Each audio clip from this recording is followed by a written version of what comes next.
Alors, dans le prochain épisode, on trouve notre caractère principal en train de commencer à réfléchir un peu sur tout ce qu'il a vu. Il a parlé avec différents fantômes, il a vu des fantômes parler avec d'autres, il a entendu leurs discussions. Là, il a été terrorisé par la beauté, la grandeur, la réalité et solidité d'un ange qui avait la forme d'une chute d'eau. Là, toutes ces rencontres, les discussions, tout ce qu'il a vu commence à avoir un effet sur lui. Il commence à douter, en fait, des motifs et intentions des personnes solides et même de la bonté et beauté de ce pays dans lequel il se trouve. Il commence à se demander, peut-être que c'est toute une grosse affaire juste pour se moquer des fantômes. Un peu comme le mythe grec de Tantalus. Si vous ne connaissez pas le mythe grec de Tantalus, il faut juste que tu penses à cette image d'un homme qui a ses pieds dans un étang d'eau, de l'eau buvable, avec des raisins ou un genre de fruit qui est au-dessus de sa tête. Assez bas que, il peut penser qu'il pourrait peut-être même juste faire pogner un raisin. Et pourtant, à chaque fois qu'il s'élève pour prendre un raisin avec sa bouche, le raisin se recule. Puis s'il essaie de le prendre avec sa main, ça recule encore plus. Puis s'il a soif, puis il se prend la main pour prendre de l'eau, bien, l'eau se recule et disparaît. Et donc, l'image ici étant qu'il a toujours devant ses yeux les choses qui pourraient, accomplir puis soulager sa soif puis sa faim sont toujours là, mais il ne peut pas les avoir. Ils sont juste hors de sa portée. Et là, on commence à penser peut-être que ce monde n'est rien d'autre que ça. Ce petit voyage par autobus, ce sortie de l'enfer pour aller visiter le porte d'entrée du ciel. Peut-être que ce n'est qu'une manière de se moquer de ces personnes qui sont en enfer, un peu comme Tantalus, de leur montrer qu'est-ce qu'ils sont en train de manquer sans réellement leur donner la possibilité de l'avoir. Tout d'un coup, pensant un peu de cette manière-là, il réalise qu'il n'est pas tout seul et il décide de s'en aller, puis il réalise qu'il n'est pas tout seul. Il faut que je mentionne. Il décide de s'en aller, puis il va rester quelque part plus proche parce qu'il réalise que ce monde, finalement, il semble être assez dangereux. Et C.S. Lewis dit dans les mots suivants, la terreur me chuchote, ce place n'est pas pour toi. Et c'est intéressant la manière qu'il rend personnel le terreur. C'est pas comme dans ma terreur, j'ai pensé, mais la terreur, comme si c'était quasiment un personnage, lui parle, lui chuchote, ce place n'est pas pour toi. Puis la terreur, vous pourrez lui donner le désir de s'en aller. Alors, il s'élève, puis s'en va, puis en s'en allant, il réalise qu'il n'est pas seul. Il regarde à travers un champ, puis il voit une fantôme d'une femme bien habillée qui est en train de longer les arbustes du forêt. Elle ne peut pas vraiment passer à travers les arbustes. N'oublie pas, elle, comparée aux choses de ce monde, elle est vraiment non substantielle. Elle est quasiment pas là, comparée à ces choses qui sont tellement solides qu'elle n'est même pas capable de bouger à peine. Elle ne peut pas passer à travers les branches pour y aller. Le mieux qu'elle peut faire, c'est cacher un peu à côté des arbustes en se longeant le champ. Puis elle a l'air de se cacher. Puis il demande pourquoi. Puis tout d'un coup, il entend les pieds d'une personne solide qui vient en arrière de la madame. Puis la personne, puis la madame, en le voyant, dit « Laisse-moi tranquille, je veux être seule. Laisse-moi tranquille, je ne veux rien savoir. » Puis la personne dit « Oui, mais tu as besoin de mon aide. » Puis il explique à la madame, je suis prête même à te laisser te pencher sur moi pour pas que ça fait mal à tes pieds. Je vais tout faire pour t'aider, pour te rendre là-bas. Je veux t'aider. Puis on découvre que ce qui fait problème pour la femme, ce qui lui dérange, ce n'est pas que c'est difficile à marcher, tant que son apparence. Là, elle voit les personnes solides et brillantes c'est comme s'ils sont habillés parce que la lumière qui sort de leur corps est tellement brillante qu'on dirait quasiment des vêtements et pourtant ça ne cache pas la beauté de leur corps.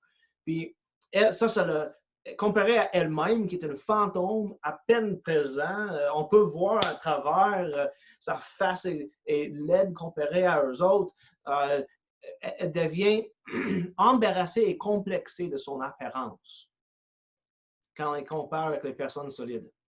Elle se plaint. Je ne peux pas y aller en public habillé comme je suis. Je n'aurais jamais été même venu si j'aurais su que vous, vous étiez habillé de même. Puis la personne solide réplique, je ne suis pas habillé, moi.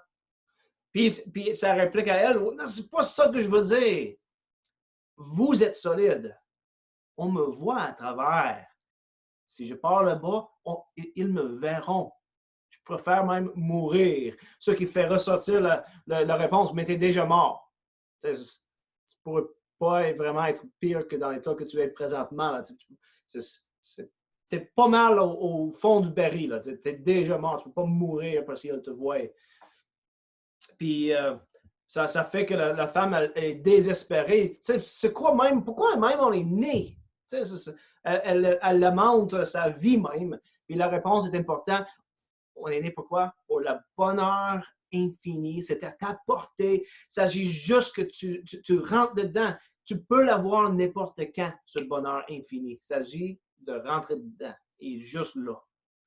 Puis là, elle dit, mais ils me verront. Tu vois un peu elle est têtue. Je ne veux pas y aller parce qu'ils me verront. Oui, mais ce pourquoi tu es né est juste là. Tu peux l'avoir. Il s'agit d'y aller. Puis, mais non, mais si j'y aille, ils me verront. Puis tu peux quasiment te mettre dans la place d'une personne solide et même le caractère principal qui voit cette chose. Puis bon, mais on s'en fout s'il te voit. Va-t'en. La raison pour laquelle, ce pourquoi tu es né est direct là. Le bonheur infini, éternel, t'attend là. On s'en fout s'il te voit, va le chercher. Puis la personne, elle dit, allez, viens. Mais ils me verront.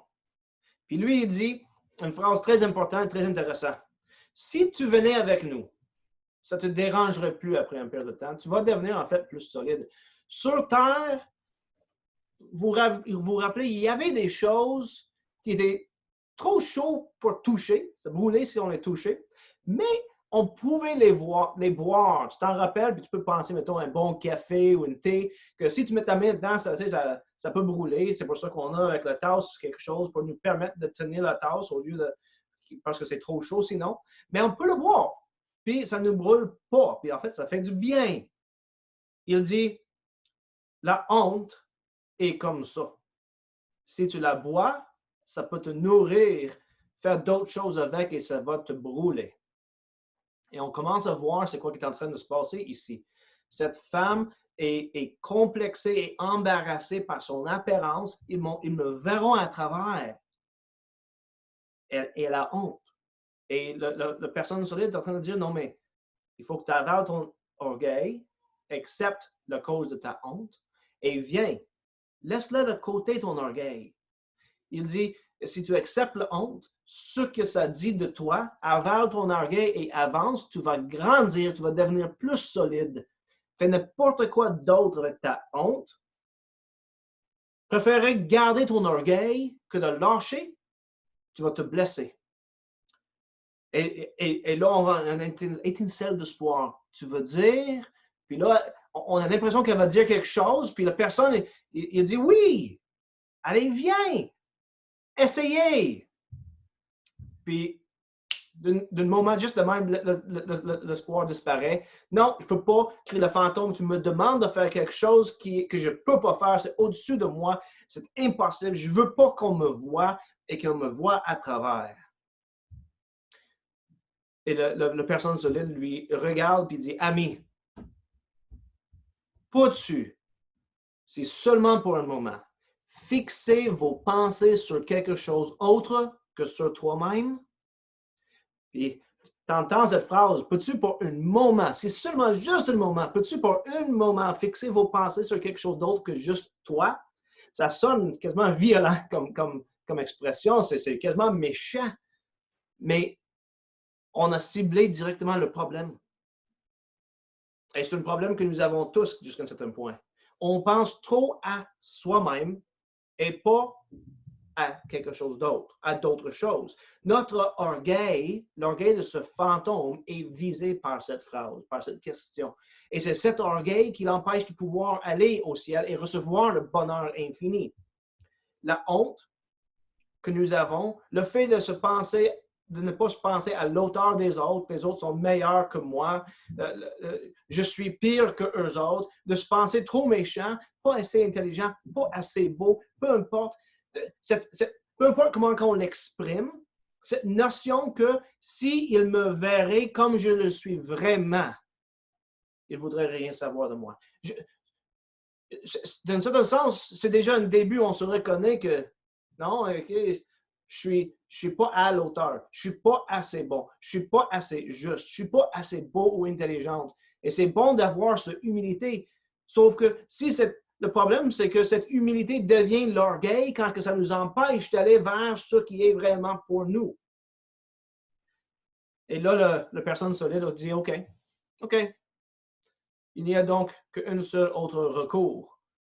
Et il prend une corne, il lève ça à sa bouche, puis il joue le corne, et un grand bruit remplit l'espace, et tellement que la terre tremble, puis là, tout d'un coup, on entend un troupeau de licornes géants et blanches comme la neige qui descend sur eux avec un bruit immense. C'est une scène terrifiante. Ils écrasent tout devant eux.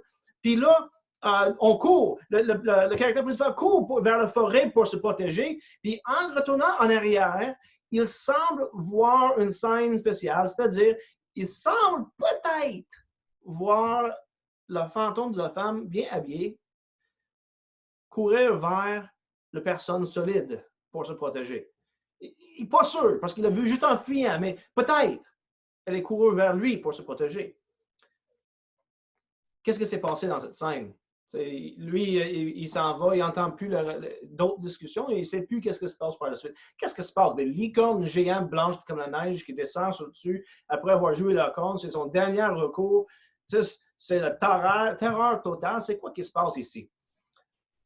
La personne solide fait la seule chose qui a comme résultat, qui pourrait avoir comme résultat que le fantôme de la femme bien habillée s'oublie elle-même.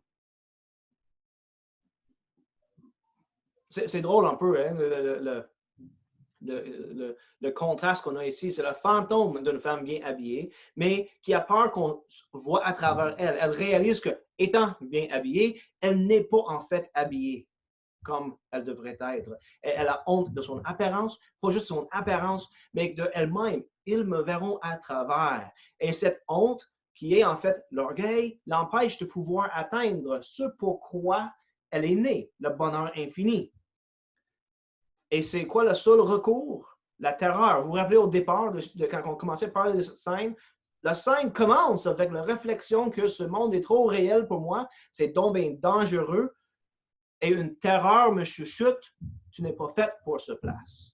Mais ici, lorsque la terreur pourrait pousser notre caractère principal à vouloir partir, ici, il semblerait que la terreur, peut-être qui nous fait fuir, pourrait être une bonne chose. Si ce terreur nous fait oublier notre orgueil, notre soi-même, notre honte, pour qu'on arrête de penser à notre honte, pour qu'on arrête de penser à notre apparence, à ce que les autres pourraient penser de nous si seulement ils voyaient comme nous sommes réellement. Et cette terreur qui nous empêche de penser à nous-mêmes nous fait courir vers les bras de Dieu, fuyant l'apparence pour trouver la chose réelle. On fuit les apparences, on fuit la honte, on laisse en arrière notre orgueil pour courir vers ce qui est substantiel, qui est réel, qui est être, qui est bon, beau et vrai. Pour notre bien-être, on apprend dans ce chapitre, pour notre bien, il faut oublier nous-mêmes, il faut oublier notre orgueil et notre honte. Et il faut courir vers ce qui est la réalité ultime. Oublions nous-mêmes pour le retrouver.